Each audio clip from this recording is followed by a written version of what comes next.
Hello legends, कैसे हो आप सभी का स्वागत है सोशल साइंस चैप्टर के ब्रांड न्यू एपिसोड में। आज का एपिसोड है हम क्लास 9 हिस्ट्री के chapter number 2 socialism in Europe and the Russian revolution के पार्ट 3 को एक्सप्लेन करेंगे विद नोट्स।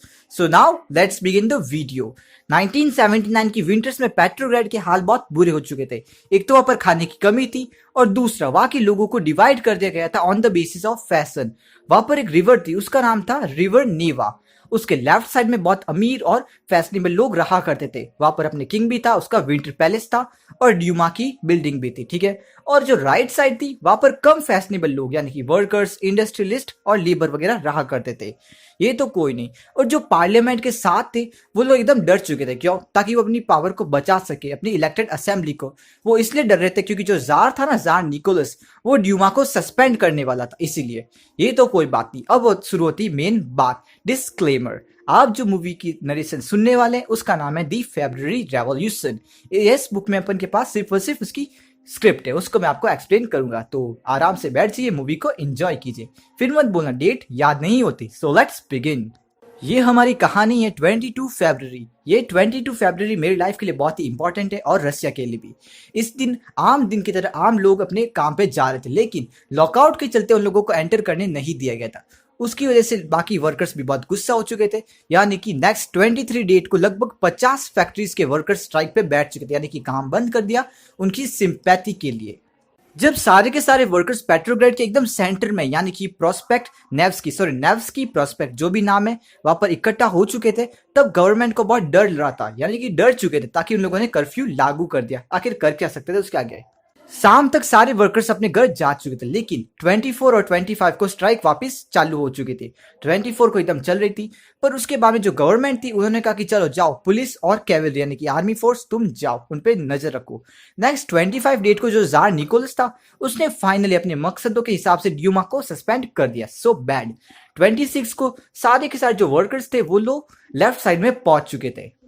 वो लोग एकदम शांति से प्रदर्शन कर रहे थे अपने मांगों के लिए। उन लोगों ने कहा कि हमें ब्रेड चाहिए, वेजेस चाहिए और कम काम करना है। और साथ ही साथ एक नई चीज थी, वो थी डेमोक्रेसी।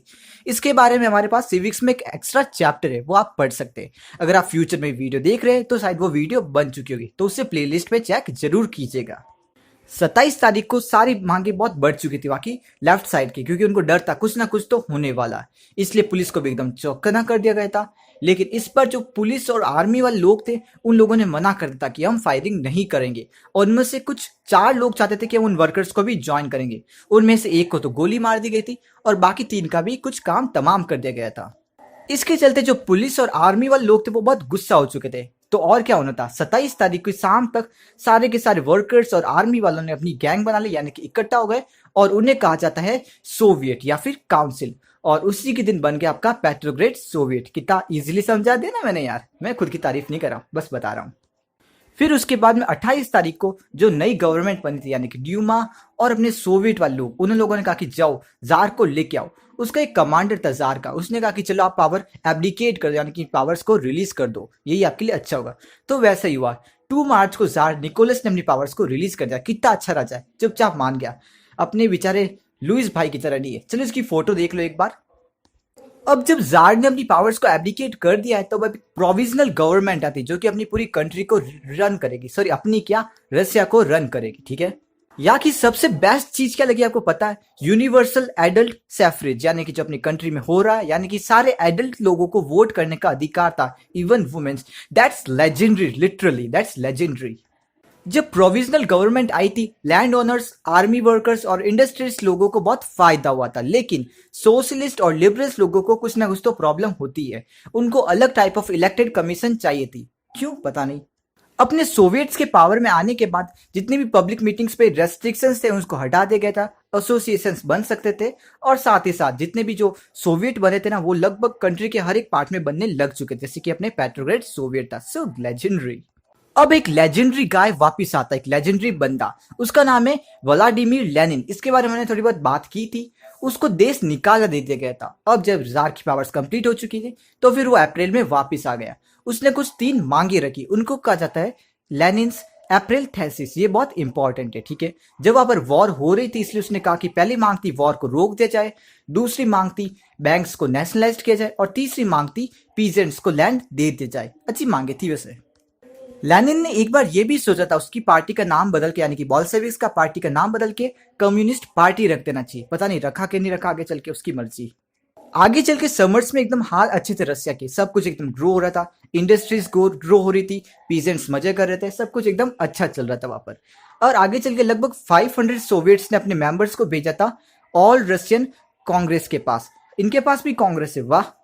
लेकिन जब अपने प्रोविजनल गवर्नमेंट की थोड़ी बहुत इंप्रूवमेंट थोड़ी घट रही थी, तब भी बोल्शेविक्स ने मौका देखा कि चलो अब तो हमें कुछ ना कुछ रूल करना ही पड़ेगा यहाँ पर।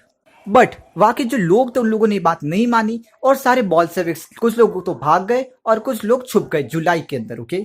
कंट्री साइड में जितने भी पीजेंट्स थे वो लोग एकदम लेनिन की बातों में मान गए और उन लोगों ने अपनी लैंड्स को अपने साथ में हड़प लिया, यानी कि उनको सीज कर लिया था लगभग सितंबर और जुलाई के बीच में। जब प्रोविजनल गवर्नमेंट और बोल्शेविक्स के बीच में कॉन्फ्लिक्ट हो रहा था, तब लेनिन भाई को लगा कि अब ये जो प्रोविजनल गवर्नमेंट वाले ये डिक्टेटरशिप को स्टार्ट ना कर दे कहीं। ये भी आपको पता चल जाएगा उस चैप्टर में, ठीक है, देख लेना। तो फिर होना क्या था, लेनिन भाई ने सितंबर में सब लोगों से मांग की कि जितने भी अपने बोल्शेविक के सपोर्टर्स है वो सब लोग एकदम आ जाओ, आर्मी से, इंडस्ट्रीज से या फिर कहीं पर भी आप लोग आ जाओ। अब हमारी दूसरे रेवोल्यूशन के बारे में बात करेंगे, वो है अक्टूबर रेवोल्यूशन, ठीक है। 16 अक्टूबर इंपॉर्टेंट डेट है। अब शुरू होती दूसरी मूवी। इस डेट को लेनिन भाई ने सोवियत यूनियन, जो कि अपने पेट्रोग्रेड सोवियत था, उसने और अपने बोल्शेविक्स को मिला लिया और कहा कि हम दोनों मिलकर रूल करेंगे पूरी रसिया पे। सो लेजेंडरी प्लान, मास्टरमाइंड। जब ये दोनों मिल जाते हैं तब इन्हें कहा जाता है मिलिट्री कमिटीज, ठीक है। और इन लोगों को लियोन ट्रॉट्स्की नाम के एक इंसान ने रूल किया था इनके साथ मिलके। पर जब इन लोगों ने पावर को सीज कर लिया था वो डेट एकदम सीक्रेट है, यानी कि एक फायदा, आप लोगों को एक डेट कम याद करने पड़ेंगे, बेटर। 24 अक्टूबर को वहां के रसिया के प्राइम मिनिस्टर यानी कि केरेंस्की, उसको डर लग रहा था कि कुछ ना कुछ तो होने वाला है, तो उसने एक प्लान बनाया, अपने ट्रूप्स को इकट्ठा किया और कहा कि जाओ बोल्शेविक्स पे नजर रखो, उनकी बिल्डिंग्स को भी गिर लो तुम। तो उसके पलटवार में क्या हुआ, अपने जो बोल्शेविक्स थे उन लोगों ने भी कुछ ऐसा ही किया। मिलिट्री रेवोल्यूशनरी और कमिटी के जितने भी सपोर्टर्स थे वो सब गए, उन्होंने सारी बिल्डिंग्स को सीज कर लिया और मिनिस्टर्स को सरेंडर करवा लिया। विंटर पैलेस को भी उन लोगों ने, अरोरा शिप नाम की एक शिप थी उसके साथ उसको अपने अंडर में कर लिया था। Legendary boys. रात तक सब कुछ उनके अंडर हो चुका था और फाइनल पेट्रोग्रेड सोवियत और अपने जो सोशलिस्ट लोग थे, सॉरी क्या नाम था, बोल्शेविक, उन लोगों ने पावर सीज कर ली थी। और जो मीटिंग हुई थी उसमें उन लोगों को बात को हरी झंडी मिल गई थी, यानी कि उनकी बात एकदम सही थी। फिर दिसंबर तक पेट्रोग्रेड और मॉस्को के एरिया उन लोगों के अंडर हो चुके थे। इसी के साथ ये पार्ट कंप्लीट होता है। So good bye legends. Comment में जरूर बताना मूवी कैसी लगी।